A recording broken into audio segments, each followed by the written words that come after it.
अगर आप ये वीडियो देख रहे हैं इसका मतलब ये है कि आप सपोर्ट और रेजिस्टेंस के बारे में जानना चाहते हैं।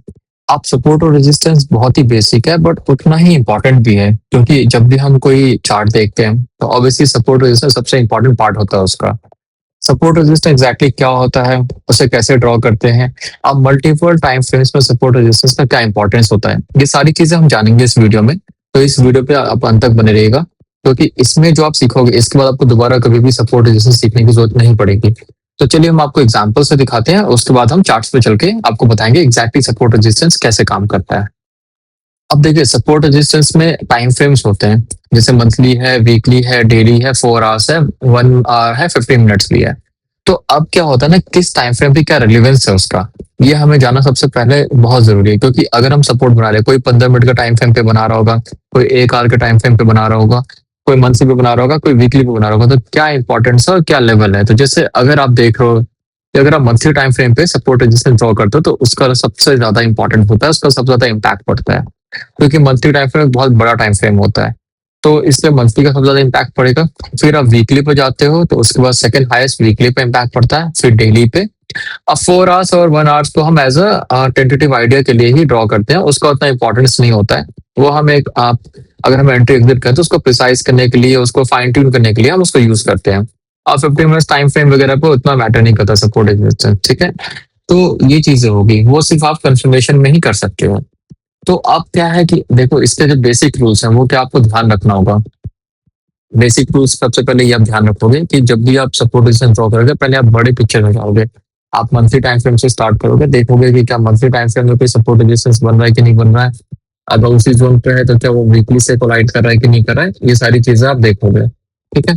और जब भी आप टाइम फ्रेम जोन्स को देखोगे तो 4 आवर या 1 आवर को आप सिर्फ एंट्री और एग्जीक्यूशन के लिए ही प्लान करोगे, उसको आप एग्जैक्टली सपोर्ट और रेजिस्टेंस का यूज नहीं करोगे, उसको फाइन ट्यून करने के लिए करोगे आप।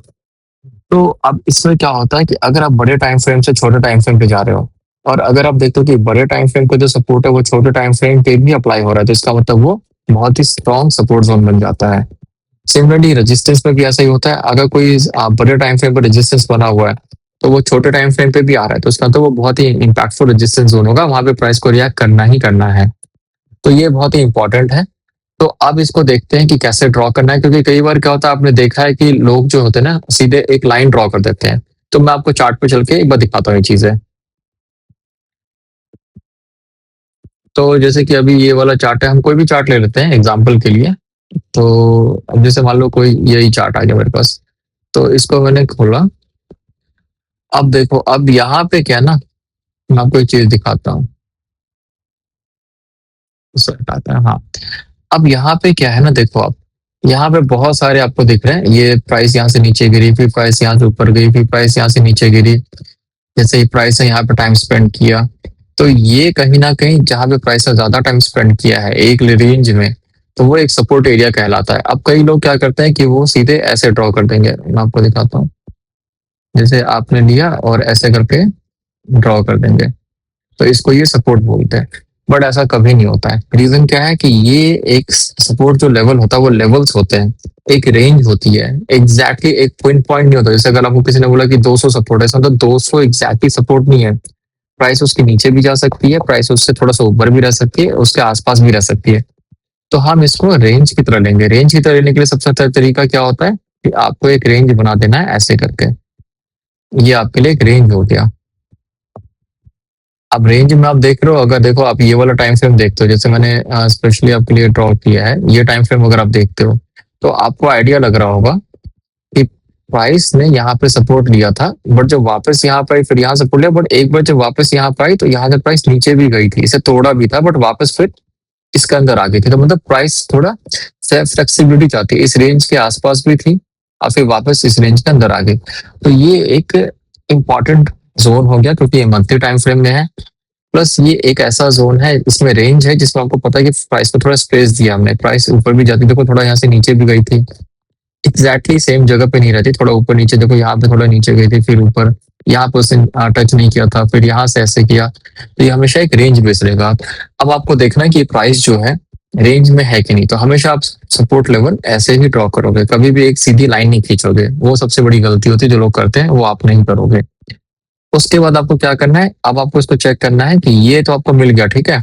अब आप देख सकते हो कि यहाँ पे छोटा सा रेजिस्टेंस लेवल भी है प्राइस का। यहाँ पे प्राइस देख रहे हो आप, बार बार यहाँ से प्राइस नीचे गई है, तो ये एक रेजिस्टेंस लेवल का काम करता है। तो अब आपको मालूम पड़ गया कि प्राइस देखो, अब आपको ये मालूम पड़ गया कि मंथली में मुझे एक सपोर्ट और रेजिस्टेंस लेवल मिल गया है। मंथली मुझे मालूम पड़ गया कि 164 के आसपास का जो रेंज है वो सपोर्ट के आसपास का रेंज है, और ये जो रेजिस्टेंस जोन है 197 से 200 के आसपास का रेजिस्टेंस जोन है। अब प्राइस यहाँ पे आके एक्ट करेगी करेगी। जैसे यहाँ पे देखो, यहाँ से टूटा, फिर यहाँ से वापस नीचे गई, फिर यहाँ से वापस नीचे गई, फिर यहाँ से वापस नीचे गई, दोबारा ट्राई कर रही है। अब आपको देखना है कि वीकली टाइम फ्रेम में क्या है नया सपोर्ट। देखो सपोर्ट रजिस्टर हर टाइम फ्रेम में चेंज होते रहते हैं, कई बार सेम भी मिलेंगे, कई बार अलग भी मिलेगा, तो आपको अब वीकली में कंफर्म करना है। तो वीकली में आप गए, तो वीकली में देखा कि ये आपका वीकली रजिस्टेंस भी है, सेम रेजिस्टेंस देख रहे हो, सेम सपोर्ट देख रहे हो, यही आपका वीकली में और आपका मंथली में एग्जैक्टली वैलिड हो रहा है। तो इसका मतलब कहीं ना कहीं ये स्ट्रॉन्ग रेजिस्टेंस होना है। यहाँ से प्राइस को निकलने के लिए बहुत ज्यादा एफर्ट करना पड़ेगा, क्योंकि यहाँ पे प्राइस बार बार कई हफ्तों से ट्राई कर रही है, बट प्राइस ऊपर नहीं जा पा रही है, नीचे जा रही है, फिर यहाँ पर ट्राई करी, ऊपर नहीं जा रही है, तो ये एक स्ट्रॉन्ग रेजिस्टेंस जोन हो जाएगा। तो आपको क्या करना है, आपको इस जोन के पास वेट करना है, ये नहीं कि ट्रेड ले लेना है, क्योंकि रेजिस्टेंस के पास मैक्सिमम चांस होता है प्राइस वापस नीचे को रिएक्ट करेगी। तो आपको ये सपोर्ट पता चल गया, ये रेजिस्टेंस पता चल गया, आपको वेट करना है टूटने का, दोनों में से किसी एक का। आप सपोज ये रेजिस्टेंस जोन अगर टूट जाता है तो प्राइस सपोर्ट पाएगी, सपोर्ट पे फिर कैसा बिहेव करते हो उस हिसाब से आप प्लान करोगे अपनी एंट्री एग्जिट को। फिर अब हम चल के एक बार डेली पे देखते हैं इसे। फिर हमने इसको डेली पे देखा, तो डेली पे थोड़े अलग अलग सपोर्ट लेवल चेंज हो जाते हैं, बट रेजिस्टेंस लेवल सेम है। तो अब आपको इतना मालूम पड़ गया, देखो डेली में ये वाला एक सपोर्ट लेवल बन जाएगा, क्योंकि प्राइस ने यहाँ से काफी ज्यादा एक्टिविटी की है, तो ये एक इनिशियल सपोर्ट लेवल बन जाएगा 170 के आसपास का। बट रेजिस्टेंस लेवल सेम ही रहेगा, क्योंकि प्राइस उसी के पास है। तो अब आपको मालूम पड़ गया कि ये जो रेजिस्टेंस लेवल है ये बहुत ही स्ट्रॉन्ग रेजिस्टेंस लेवल है, और बार बार हर टाइम फ्रेम में ये आ रही है, हर टाइम फ्रेम में सेम है। तो आप इसके हिसाब से इसको करोगे, और जब भी आप लोगे हमेशा जोन के हिसाब से लोगे, कभी भी आप सिंगल लाइन नहीं खींचोगे, क्योंकि प्राइस हमेशा देखो यहाँ पे जोन था, इस जोन में ट्रेवल करी प्राइस, फिर नीचे आई, फिर इस जोन के पास गई, फिर नीचे आई, फिर इस जोन के पास गई, फिर नीचे आई। वो अलग बात है कि अभी नहीं आई है, बट ये जोन रहता है हमेशा, तो ये पूरा जोन लेके चलोगे आप। सिमिलरली आप और भी किसी चार्ट पे चलते हैं, हम मान लो ये चार्ट मेरे पास है ट्रेंड का, तो हम इसके कभी पहले वाले में चलते हैं। अब हम इसको मंथली से स्टार्ट करते हैं एक बार। तो मंथली में हमने देखा, ये छोटा चार्ट है, इसको समझ नहीं आएगा, कोई और चार्ट देखते हैं हमने इसको। जैसे मान लो HDFC बैंक है, तो हम अब इसको एक काम करते हैं, इसको मंथली में पहले चेक करेंगे। मान लो कि हम मंथली में इसको अभी यहाँ से यहाँ तक हटा देते हैं ताकि डिस्ट्रैक्शन ना हो।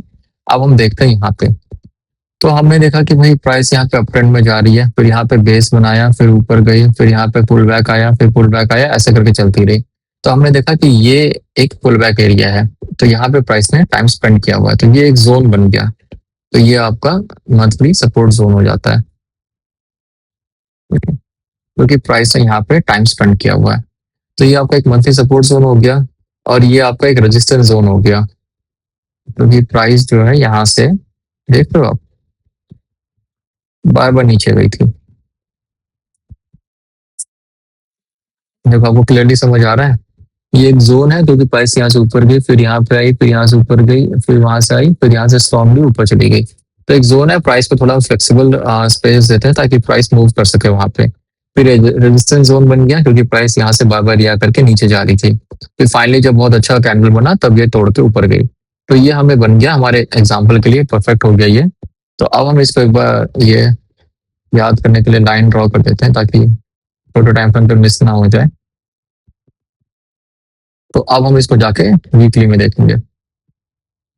तो वीकली में हमने देखा कि यही सेम, देख रहे हो आप, यही सेम सपोर्ट एरिया है, यही सेम रेजिस्टेंस एरिया। तो देखो सपोर्ट एरिया कितने अच्छे से काम कर रहा है, प्राइस कितने टाइम से इस वीक पे है, देखो यहाँ पे बीच में प्राइस नीचे आई इस रेंज में। अगर आपने सीधी लाइन ड्रॉ कर दी होती और स्टॉप लॉस लाइन के थोड़ा सा भी नीचे लिया होता तो आपका स्टॉप लॉस तुरंत हिट होता, बट आपने एक रेंज दिया तो आपका स्टॉप लॉस नहीं हिट होगा, क्योंकि आप इसके नीचे सेल लगाओगे। तो प्राइस इसके आसपास कितना अच्छे से टाइम स्पेंड कर रही है, और फिर इसको ब्रेकआउट दिया रेजिस्टेंस के बाद। जब आपने ब्रेकआउट देखा, कंफर्मेशन हो गया, फिर आप एंट्री करोगे। तो हमें एक मालूम पड़ गया कि एक स्ट्रॉन्ग जोन है, फिर हमने इसको डेली में चेक किया। तो हमने डेली में भी देखा इसको, ये रहा जोन। तो हमने देखा इसको डेली में कि डेली में भी ये बहुत अच्छा काम कर रहा है। ये डेली जोन है, प्राइस इसी के आसपास रिएक्ट कर रही है। यहाँ पे देखो रिएक्ट कर रही है, रिएक्ट कर रही है। फिर प्राइस ने यहाँ पे ब्रेकआउट दिया, फिर इसको रिटेस्ट किया, एक दो बार रिटेस्ट करके फिर ऊपर की तरफ चली गई। तो कहीं ना कहीं हमें ये मालूम पड़ता है कि सपोर्ट रजिस्टेंस अगर बड़े टाइम फ्रेम पर ड्रॉ करना सीख जाते हो और अगर उसको आप रूम देते हो तो वो बहुत ही अच्छे से काम करता है। अब आप चाहते हो उसको 1 आवर टाइम फ्रेम पे चल के देख लो कि 1 आवर टाइम फ्रेम पे था वैलिड कि नहीं था। तो अगर हम 1 आवर टाइम फ्रेम पे जाते हैं तो 1 आवर टाइम फ्रेम पे अगर आप देख रहे हो तो ये हमारा था, जोन था, देख रहे हो जोन।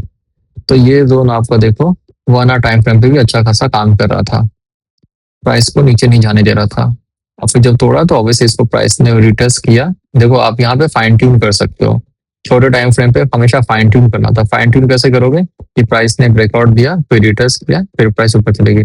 तो आपने यहाँ से क्या किया, जोन बनाया, रेजिस्टेंस जोन, इसके नीचे एंट्री ली और फिर इसको ट्रेल करते रहे। तो ये एक तरह से जोन बन जाता है, उस हिसाब से आप इसको फाइन ट्यून कर सकते हो। या आप फाइन ट्यून चाहते हो 4 आवर्स पे भी कर सकते हो, 1 आवर पे भी कर सकते हो। तो कहने का मतलब ये सबसे बेसिक लेवल है। आपको इसी तरह से आपको जो भी रेंज बनाओगे हमेशा इसी तरह से बनाना है। हमेशा आपको शुरू करना है बड़े टाइम फ्रेम से, फिर छोटे टाइम फ्रेम पे आना है। और सपोर्ट जिससे बनाते वक्त आप सीधी लाइन नहीं खींचोगे, हमेशा एक बॉक्स टाइप बनाओगे, हमेशा एक स्पेस दोगे उसे, हमेशा जोन के हिसाब से बनाओगे। जैसे ये जोन है तो जोन के हिसाब से बनाओगे आप। तो इसी तरह से आपको प्रैक्टिस करना है। ये आपका मल्टीपल टाइम फ्रेम वाला आपने देखा कितना इफेक्टिव होता है। आप अगर इसको हर चार्ट पर प्रैक्टिस करोगे और भी चार्ट से प्रैक्टिस करोगे तो आपको समझ में आ जाएगा कि ये जो मल्टीपल टाइम फ्रेम वाला है ये बहुत ही इफेक्टिव होता है और ये बहुत अच्छा वर्क करता है हर टाइम फ्रेम पे। कई बार होगा कि आपको अलग अलग जोन्स के मिलेंगे, बट उसको आप माइनर जोन और इसको मेजर जोन की तरह से आप कैटेगराइज कर सकते हो। जो वीकली वाले होते हैं, मंथली वाले होते हैं, वो मेजर रेजिस्टेंस और सपोर्ट जोन होते हैं, और डेली वाले माइनर होते हैं। तो इस तरह से आप कैटेगराइज करोगे। आप इस तरह से इस चार्ट्स को आप देखो। अब मैंने आपको दो ही एग्जांपल दिखाए क्योंकि बहुत शॉर्ट बनाया था, मैंने बनाना चाह रहा था वीडियो, ये पर्पज था मेरा। बट आपको इसी मेथड से फॉलो करना है। आपको हमेशा बड़े टाइम जोन पे जाना है, फिर छोटे टाइम जोन पे जाना है, और इसी तरह से आपको सपोर्ट रेजिस्टेंस ड्रॉ करना है। तो ये सबसे बेसिक है, आप इसको चार्ट पर प्रैक्टिस करो। अगर कोई कंफ्यूजन होता है, कोई डाउट होता है तो आप मुझे मैसेज कर देना, मैं आपको रिप्लाई कर दूंगा। अगर कोई इशू आता है आपको ड्रॉ करने में तो आप प्रैक्टिस करिए, कम से कम 100 चार्ट्स पर प्रैक्टिस करने की कोशिश करिए। तो आपको थोड़ा कॉन्फिडेंस बिल्डअप होगा, आपको समझ में आएगा। अब आप बैक टेस्टिंग करना, बैक टेस्टिंग मतलब पुराने जो हो चुके हैं उसमें आप चेक करना कि उसने कैसा एक्ट किया था। तो उससे आपको थोड़ा ज्यादा समझ में आ जाएगा कि अच्छा इतनी बार ऐसा हुआ था, इतनी बार तोड़ा था, इतनी बार नहीं तोड़ा था। तो ये आपके कॉन्फिडेंस के लिए अच्छा रहेगा। तो प्लीज प्रैक्टिस करो, कुछ होता है तो मुझे रिप्लाई कर देना, और चैनल को लाइक और सब्सक्राइब कर लेना। वीडियोस आती रहती है, डेली वीडियोस भी आती है मेरी मार्केट को लेके, वीकली वीडियोस भी आती है, और इस तरह की एजुकेशनल कंटेंट्स भी आते रहेंगे। तो आप प्लीज चैनल को सपोर्ट करिए, और फिर मिलता हूँ नेक्स्ट वीडियो में। तब तक के लिए बाय बाय।